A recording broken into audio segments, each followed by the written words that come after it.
सबको जय मसीह की। आपका आज की इस इबादत में स्वागत है।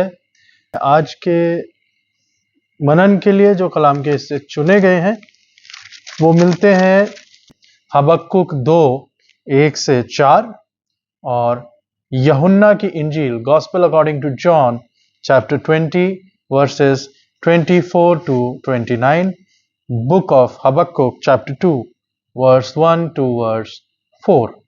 और जब आप इन आयतों को पढ़ लें उसके बाद आप वापस से इस पॉज को हटाएं और इस इबादत में शरीक हों। ये वक्त है कि आप अपनी इस वीडियो को पॉज करें और इन कलाम के हिस्सों को आप पढ़ें।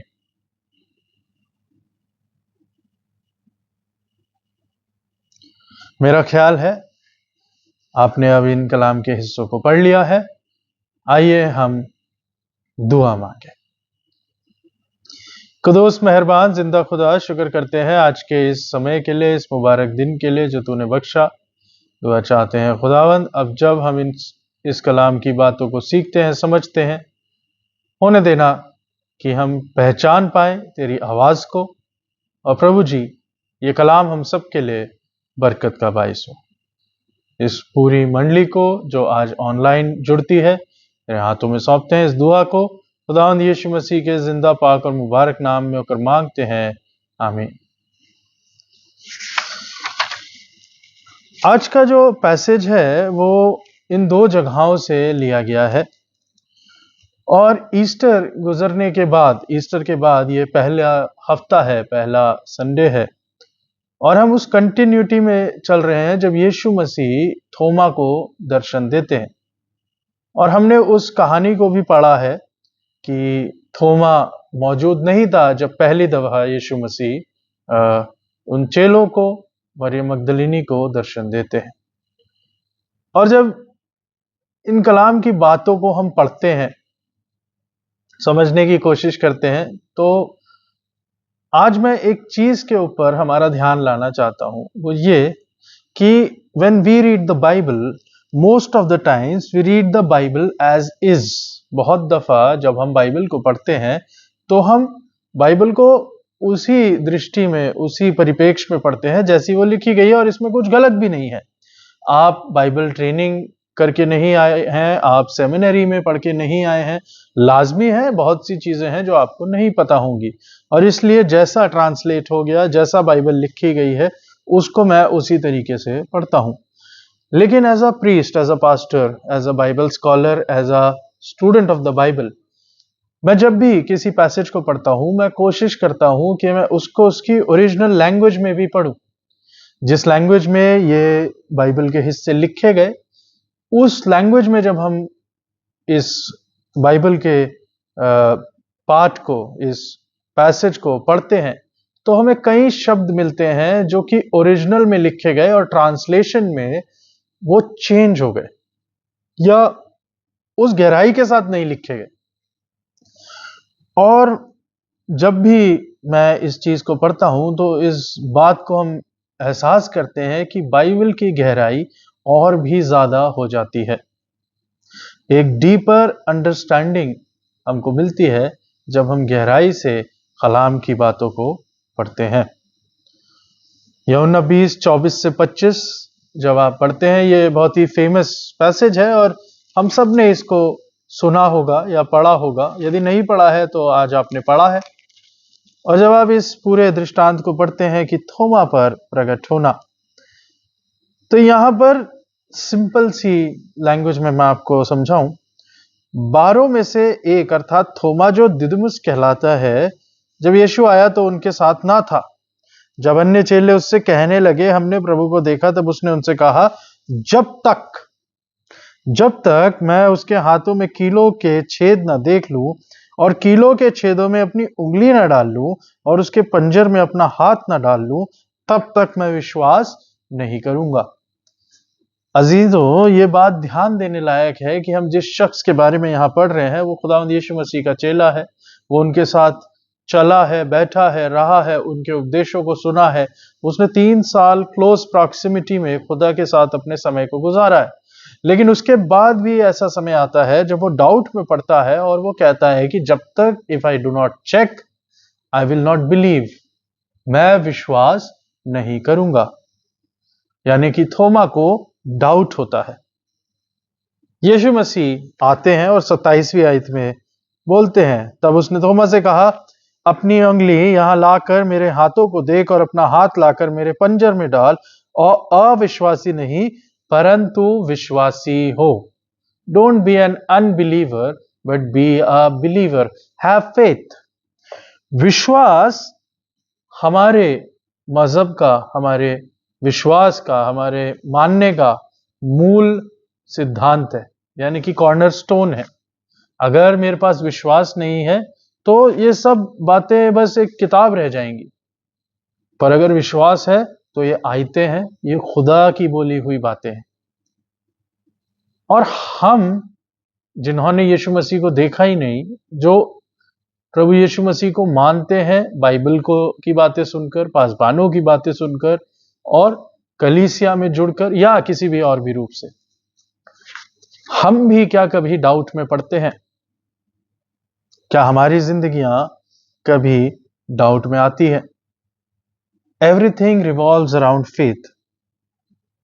यीशु मसीह थोमा के डाउट को क्लियर करते हैं, लेकिन हम आज के सिनारियो को जब देखें, आज के आसपास के कॉन्टेक्स्ट को जब देखें, तो क्या हम भी डाउट करते हैं? और हमसे कैसा विश्वास यीशु मसीह चाहते हैं? When we are in doubt, do we have faith? मेरे साथ निकालिए पहला पत्रस, उसका पहला अध्याय, उसकी 8 और 9 आयत। 1 Peter chapter 1 verse 8 and verse 9। यहां लिखा है, उससे तुम बिन देखे प्रेम रखते हो और अब तो उस पर बिन देखे भी विश्वास करके ऐसे आनंदित और मगन होते हो जो वर्णन से बाहर और महिमा से भरा हुआ है, और अपने विश्वास का प्रतिफल अर्थात आत्माओं का उद्धार प्राप्त करते हो।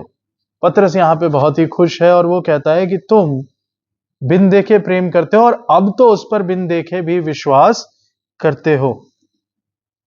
पर क्या पत्रस का भरोसा आपको और मुझे देखकर यही होगा कि हम बिना देखे परमेश्वर पर उस विश्वास को करते हैं जिस विश्वास की उम्मीद वो आपसे और मुझसे करता है?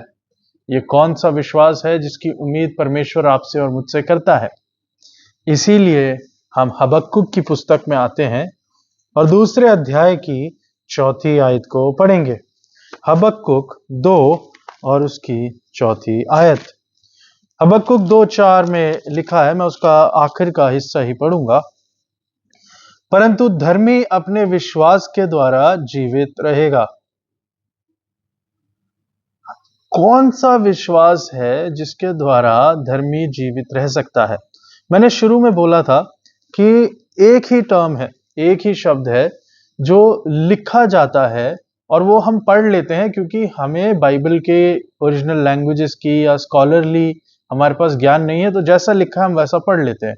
पर जब आप मूल भाषा में यानी कि ओरिजिनल भाषा में जब आप जाएंगे, हिब्रू में यहां विश्वास के लिए जो शब्द यूज किया गया है वो है एमुना। एमुना जो शब्द है वो it denotes faith, but not only faith, it means steadfast faith, यानी कि दृढ़ विश्वास।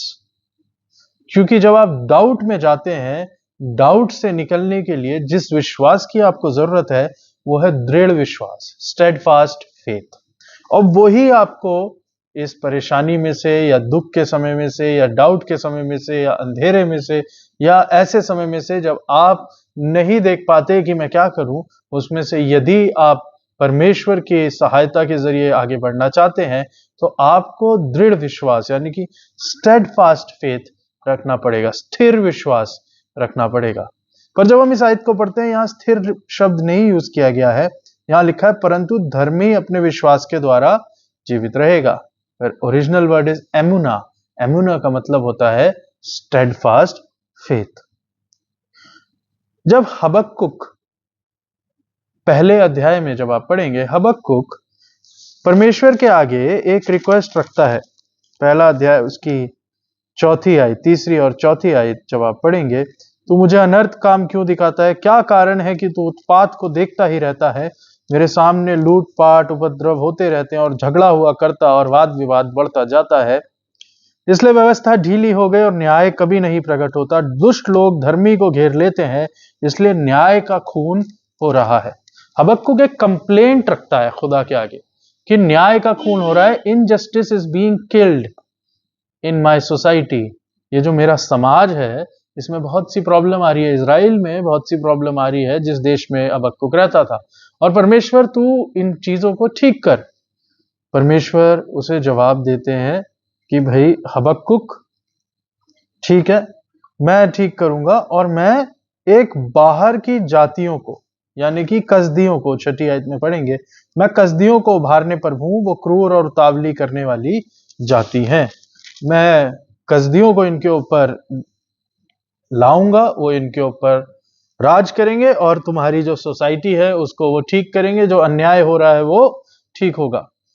हबक्कुक ये बात सुन के थोड़ा सा घबरा जाता है और परमेश्वर से फिर से शिकायत करता है। 12वीं आयत से जब आप पढ़ेंगे, पहले अध्याय की 12वीं आयत से हबक्कुक शिकायत करता है कि खुदा नहीं, ये ना करें, एक काम करें, जो हमारा जो भी प्रॉब्लम है हम अपने आपस में ही डील कर लेते।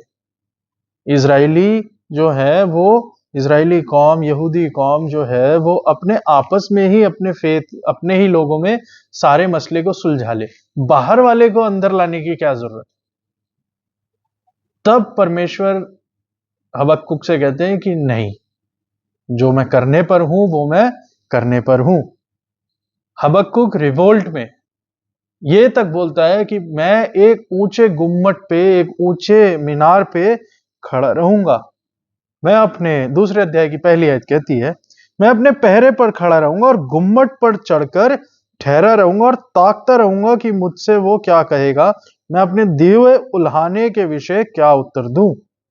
फिर यहोवा ने मुझसे कहा, दर्शन की बातें लिख दे, वरन पट्टियों पर साफ साफ लिख दे कि दौड़ते हुए भी सहज से पढ़ी जाए, क्योंकि इस दर्शन की बात नियत समय में पूरी होने वाली है, वरन इसके पूरे होने का समय वेग से आता है, इसमें धोखा ना होगा। परमेश्वर कहता है जो मैंने डिसाइड कर दिया है वो मैं करूंगा, जो कसदी हैं वो तुम्हारे ऊपर राज करेंगे। ये भविष्यवाणी पूरी भी होती है अजीजों। मिस्र देश से जब इजरायली निकल कर आते हैं मूसा के अंडर से, जो पहली बंधुआई में जाते हैं, ये उस बंधुआई में जाने से पहले का पीरियड है हबक्कुक का पीरियड। इन्होंने कभी नहीं सोचा होता है कि हम मिस्र से एक बार निकल आए, अब वापस किसी और की बंधुआई में हम जाएंगे।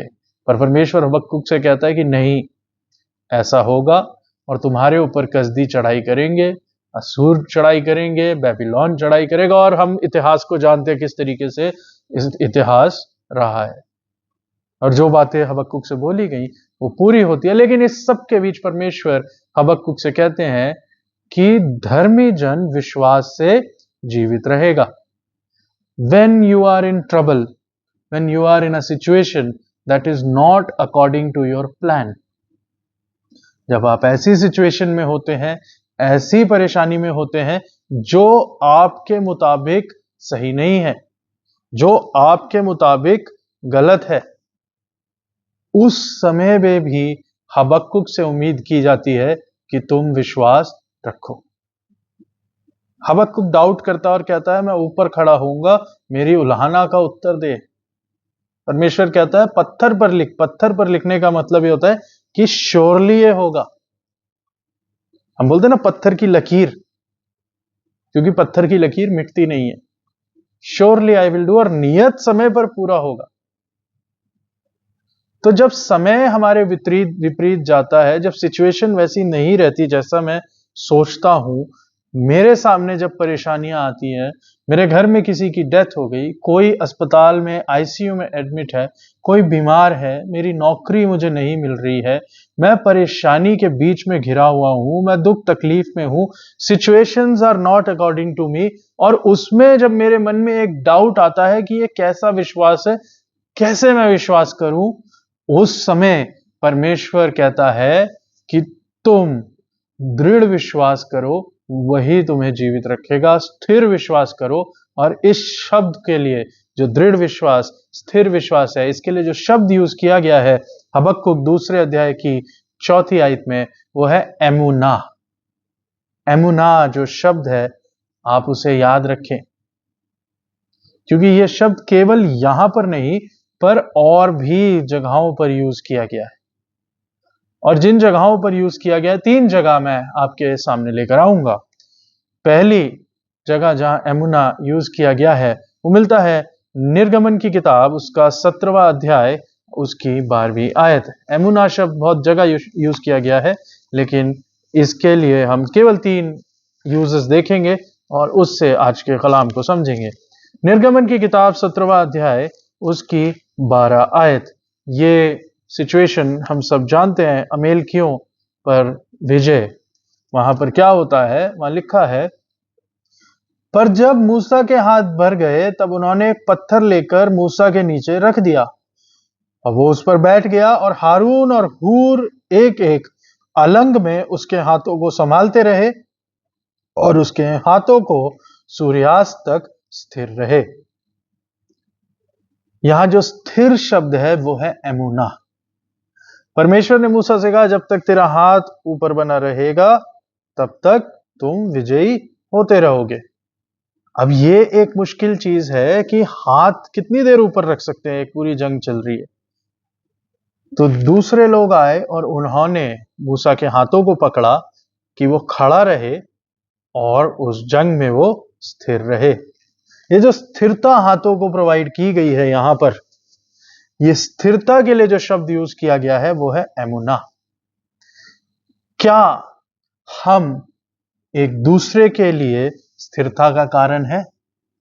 जब हमारे अजीजों का विश्वास टूटता है, जब वो दुख में है, जब वो तकलीफ में है, जब वो इस बात को नहीं समझ पाते कि ये परेशानी मेरे ऊपर है, मैं खुदा पे कैसे विश्वास करूं, तब जब उनके हाथ जवाब देने लगते हैं, तब हम क्या उनके हाथ स्थिर कर रहे हैं? क्योंकि वो विश्वास जिसकी जरूरत डाउट के समय में होती है, वो विश्वास एमुना है। और उस स्टेडफास्टनेस को, उस स्टेडीनेस को, उस स्थिरता को बहुत दफा हम अपने आप से नहीं पहचान पाते, पर हम लोगों के जरिए खड़े रहते हैं जो आते हैं और संभालते हैं कि भरोसा रखो, खुदा सब कुछ ठीक करेगा। क्या मैं किसी के विश्वास की स्थिरता का कारण हूं? यह भी एमुना है। दूसरा जो रेफरेंस मैं निकलवाऊंगा वो है पहला इतिहास, फर्स्ट क्रॉनिकल्स चैप्टर 9 वर्स 22। पहला इतिहास 9वां अध्याय, उसकी 22 आयत। यहां लिखा है, ये सब जो द्वारपाल होने को चुने गए वे 212 थे, ये जिनके पुरखाओं का दाऊद और शमूएल दर्शी ने विश्वास योग्य जानकर ठहराया था, वे अपने अपने गांव में अपनी अपनी वंशावली के अनुसार गिने गए। इधर जो शब्द यूज किया गया है, दाऊद और शमूएल ने जिन्हें विश्वास योग्य जाना। विश्वास योग्य जो शब्द यहां पे यूज किया गया है, उसका रूट वर्ड है एमुना। क्या खुदा, क्योंकि जिन लोगों को यहां चुना गया है वो मंदिर के द्वारपाल हैं, वो रैंडमली नहीं चुन लिए गए, वो लोग चुने गए जो विश्वास योग्य थे। क्या खुदा के काम के लिए मैं यदि चुना जाऊं, मैं विश्वास योग्य हूं? क्योंकि खुदा जब आपको अपने लिए बुलाएगा या किसी काम में भी यदि आप खड़े होते हैं, तो आपको विश्वास योग्य होना पड़ेगा। और विश्वास योग्य यूं ही नहीं, स्टेडी विश्वास, स्थिर विश्वास, दृढ़ विश्वास, वो विश्वास जो टलेगा नहीं। क्योंकि जब आप खुदा के लिए आगे आएंगे, खुदा के कामों के लिए आगे आएंगे, बहुत सी ऐसी वजहें जिंदगी में आएंगी कि आप अपने विश्वास से हिल जाएं। लेकिन खुदा यदि आपको अपने कामों के लिए बुलाता है, तो वह आपसे उस एमुना की उम्मीद रखता है।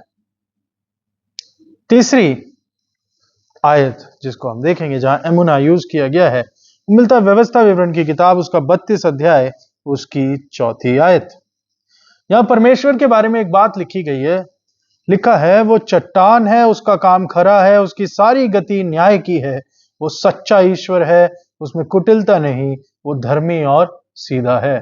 परमेश्वर स्टेडी है, हम जानते हैं वो निरंतर एक सा है, आदि और अंत वही है। लेकिन इस आयत में जहां परमेश्वर को स्टेडी बोला गया है, वहां लिखा है वो सच्चा ईश्वर है। जो सच्चा शब्द है वो है एमुना,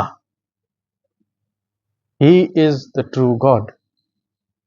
पर जब इस आयत को मैं पढ़ता हूं तो उसमें लिखा है उसकी सारी गति न्याय की है। वो सच्चा ईश्वर जो एमुना है उसकी गति न्याय की है। ये कैसी गति है जिसके बारे में हम पढ़ते हैं? यशाया की किताब, यशाया की पुस्तक, उसका 54th चैप्टर, 54वां अध्याय, उसकी 8 और 9 आयत आप पढ़ें तो आपको परमेश्वर की गति के बारे में पता पड़ेगा। वो जो एमुना है उसकी गति कैसी है, और मैं जिससे एमुना यानी कि स्थिर विश्वास की उम्मीद की जाती है, मेरी गति कैसी है। क्योंकि यहोवा कहता है मेरे विचार और तुम्हारे विचार एक समान नहीं, ना तुम्हारी गति और मेरी गति एक सी है। क्योंकि मेरी और तुम्हारी गति में और मेरे और तुम्हारे सोच विचारों में आकाश और पृथ्वी का अंतर है। हम में और खुदा में फर्क है, हमारे और खुदा की गति में फर्क है, लेकिन खुदा स्थिर है, हमारा विश्वास स्थिर नहीं है। इसीलिए हमारी गति और खुदा की गति में फर्क है। क्योंकि खुदा जो दुनिया को चलाता है वो जानता है वो किन कारणों से उन चीजों को करता है जो हो रही है। पर हम जब अपनी जिंदगी को देखते हैं, हम केवल अपनी जिंदगी के उस छोटे दायरे को ही सोचते हैं। I only think about what my life needs. I don't care कि क्या हो रहा है, समाज में क्या जरूरत है, दुनिया में क्या जरूरत है, मेरी जरूरत पूरी हो जाए। पर खुदा सबके लिए सोचता है। We just think in terms of our own needs. हम बस अपनी जरूरतों के रिगार्डिंग ही सोचते हैं, पर खुदा सबकी जरूरतों के बारे में सोचता है। इसको मैं समझाता हूं, ये थोड़ा मुश्किल होगा समझने में, पर आप समझिएगा। एक शख्स जिसकी रोजी रोटी कॉफिन बॉक्सेस बनाना है, यानी कि जो कफन का जो बक्सा होता है दफनाई के लिए जो यूज किया जाता है, तो कोई ना कोई शख्स है जो इस काम को भी करता है। अब आप मुझे ये बताइए कि अगर खुदा सबको ही जिंदा रखेगा तो उस कफन के बक्से बनाने वाले का घर कैसे चलेगा? अब ये बात सोचने में बहुत अजीब है। और कोई बोलेगा कि पादरी साहब, क्या इसके लिए लोग मर जाएं कि वो कफन का बक्सा बनाने वाले का घर चले? मेरा ये कहने का बिल्कुल मतलब नहीं है। क्या हमारे अजीज रिश्तेदार बीमार हो जाएं कि डॉक्टरों की दुकान चलती रहे? मेरा कहने का ये मतलब नहीं है। पर यदि आप इस बात को इमेजिन करें कि दुनिया में किसी की भी मृत्यु ना हो, सृष्टि की शुरुआत से सृष्टि के अंत तक यानी कि आज तक कोई भी यदि नहीं मरता, तो क्या पूरी दुनिया के पास इतनी जमीन, इतना अनाज, इतना अन्न, इतनी नौकरियां, इतनी जगह है कि सब समा जाए? नहीं है। दुनिया में सारे जानवर ही जिंदा रहे, सारी मछलियां जिंदा रहें, सारे पक्षी जिंदा रहें, सब इंसान जिंदा रहें, तो कैसी दुनिया होगी? पर हम चाहते हैं हमारे अजीज रिश्तेदार, दोस्त हमेशा तक जीते रहें, पर ऐसा नहीं हो सकता। क्योंकि खुदा ने व्यवस्था ऐसी बैठाई है कि जो आया है वो जाएगा। और क्योंकि ये होता है, इसके जरिए भी दुनिया में रोजगार पैदा होता है, इसके जरिए भी कुछ घर चलते हैं। नर्सेस, डॉक्टर्स, फ्यूनरल जो मैनेज करते हैं। तो ये चीज हमारी समझ में भी नहीं आती कि मौत बुरी चीज है, पर उसका भी होना जरूरी हो जाता है क्योंकि उससे भी दुनिया चलती है। हम केवल अपने ही बारे में सोचते रहते हैं, पर खुदा सबके लिए सोचता है। सिचुएशंस और प्लान्स मेरे हिसाब से ना चलें, पर खुदा जानता है कि सारी बातें भलाई को उत्पन्न करती है। देखो पुरानी बातें बीत गई, सब बातें नई हो गई। जब तक पुराना बीतेगा नहीं, तब तक नया कहां से आएगा? और सृष्टि चलती रहती है। पर अगर मेरे हाथ में या आपके हाथ में ये बात सौंप दी जाए कि तुम सृष्टि को कैसे चलाओगे, तो शायद हम उसे मैनेज ही ना कर पाए। पर खुदा ने इस तरीके से सृष्टि को बैठाया है कि सब चीजें अपनी ऋतु में फलती हैं और सब चीजें अपनी ऋतु में मुरझाती हैं, लेकिन हम इस बात को इमेजिन भी नहीं कर सकते, हम समझ भी नहीं सकते। इसीलिए खुदा की गति और हमारी गति अलग है। एमुना, उस स्थिति में भी जो मेरे विपरीत है, क्या मेरा विश्वास स्टेडी है? क्या मेरा विश्वास पक्का है? हबक्कुक को, जिसको ये सलाह दी गई कि आप अपने विश्वास को दृढ़ रखें, हबक्कुक 3 अध्याय की 17 और 18वीं आयत में क्या गीत गाता है, क्या कहता है, हम एक बार पढ़ेंगे। क्योंकि चाहे अंजीर के वृक्षों में फूल न लगे, न दाखलताओं में फल लगे, जलपाई के वृक्ष से केवल धोखा पाया जाए और खेतों में अन्न न उपजे, भेड़शालाओं में भेड़ बकरियां ना रहे और ना थानों में गाय बैल हो, वो सारी चीजें हो जाए जो मैं नहीं चाहता हूं, जो मेरे मुताबिक ठीक नहीं है, मेरी जिंदगी की परिस्थितियां वैसी नहीं है जैसी मैं चाहता हूं। 18वीं आयत, तो भी खेत उपजने बंद हो जाए, पेड़ों में फल मिलने बंद हो जाए, सब कुछ विपरीत हो जाए, 18वीं आयत, तो भी मैं यहोवा के कारण आनंदित और मगन रहूंगा और अपने उद्धारकर्ता परमेश्वर के द्वारा अति प्रसन्न रहूंगा। विपरीत स्थिति में किया हुआ विश्वास, डाउट में किया हुआ विश्वास, when your faith comes in doubt, that is steady faith, वही दृढ़ विश्वास है, वही एमुना है, उसी की उम्मीद खुदा हमसे करता है और धर्मी विश्वास के द्वारा ही जीवित रहेगा। यूहन्ना की इंजील 20 अध्याय उसकी 29 आयत में यीशु मसीह थोमा को क्या कह के गए? बहुत ही मशहूर आयत है, तूने मुझे देखा है, क्या इसलिए विश्वास किया है? धन्य वे हैं जिन्होंने बिना देखे विश्वास किया है। आप और मैं अजीजों, धन्य तब है, तब नहीं कि यीशु मसीह को मैंने पैदा होने से आज तक अपनी आंखों से नहीं देखा फिर भी मैं विश्वास करता हूं। पर इस आयत को और गहराई में जाकर अगर हम समझें तो ये कहती है कि तुम विश्वास तब भी करो जब चारों ओर अंधेरा हो, जब तुम्हें कुछ भी दिखाई ना दे। वो विश्वास यदि तुम्हारे अंदर है, वो दृढ़ विश्वास जब सारी परिस्थितियां विपरीत हैं तब भी तुम्हारे अंदर है, वही दृढ़ विश्वास कहलाता है। मैं अपने साथ आज ये किताब मैंने रखी है, ये मेथोडिस्ट चर्च की गीत की किताब है और इसी में कई तरतीबें यानी कि दफन की तरतीब लिखी गई है। जब हम बरियल देने जाते हैं तब हम इस किताब का इस्तेमाल करते हैं। इस तरतीब में एक आयत है जो 2 बार आती है। मैं उस आयत को पढ़ देता हूं। यहां लिखा है, यीशु ने कहा, कयामत और जिंदगी तो मैं हूं, जो मुझ पर ईमान लाता है गो वो मर जाए तो भी जिंदा रहेगा, और जो कोई जिंदा है और मुझ पर ईमान लाता है वो अबद तक कभी ना मरेगा।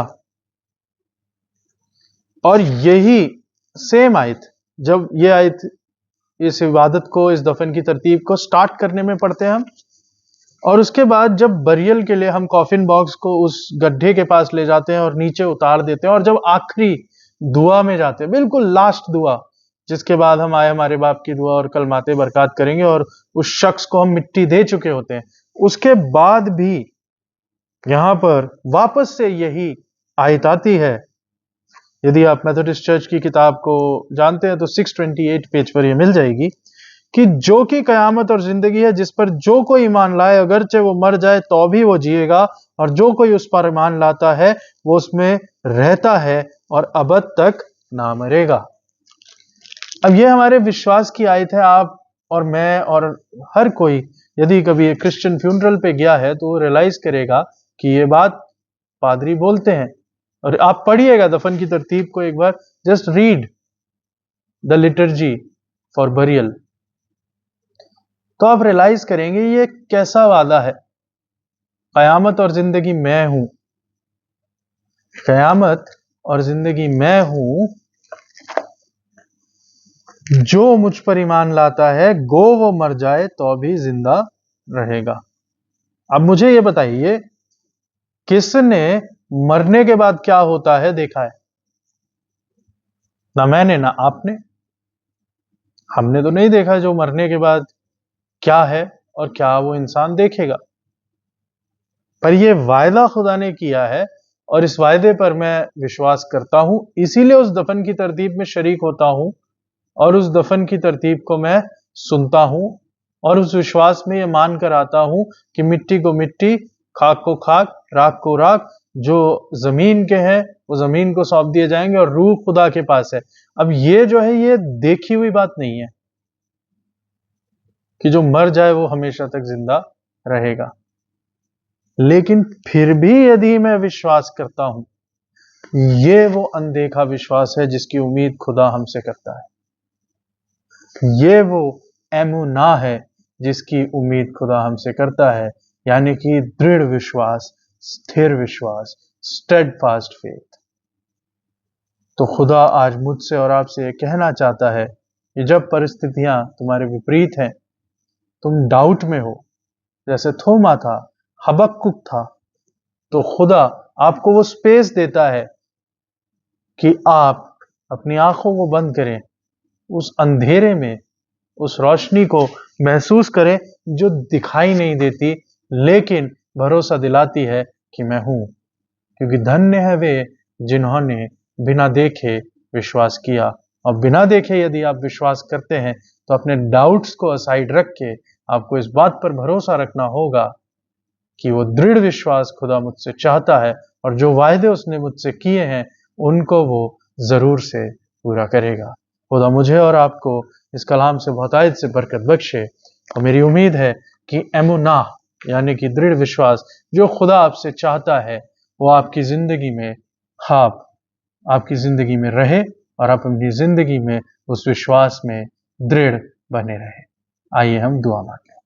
खुदोस मेहरबान जिंदा खुदा, शुक्र करते हैं आज के इस कलाम के लिए जो तूने बख्शा। धन्यवाद देते हैं प्रभु जी इस मंडली के लिए जो इस कलाम को सुनती है, इनके साथ होना और एमुना जो तू हमसे चाहता है उसको परमेश्वर हमें सौंपना कि डाउट में, परेशानी में, विपरीत परिस्थितियों में भी हमारा विश्वास तेरे साथ रहे और हम तुझ में बने रहे और तू हमें।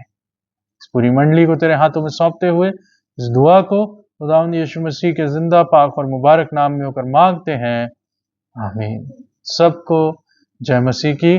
खुदा आपको बहुतायत से बरकत बख्शे। सबको जय मसीह की।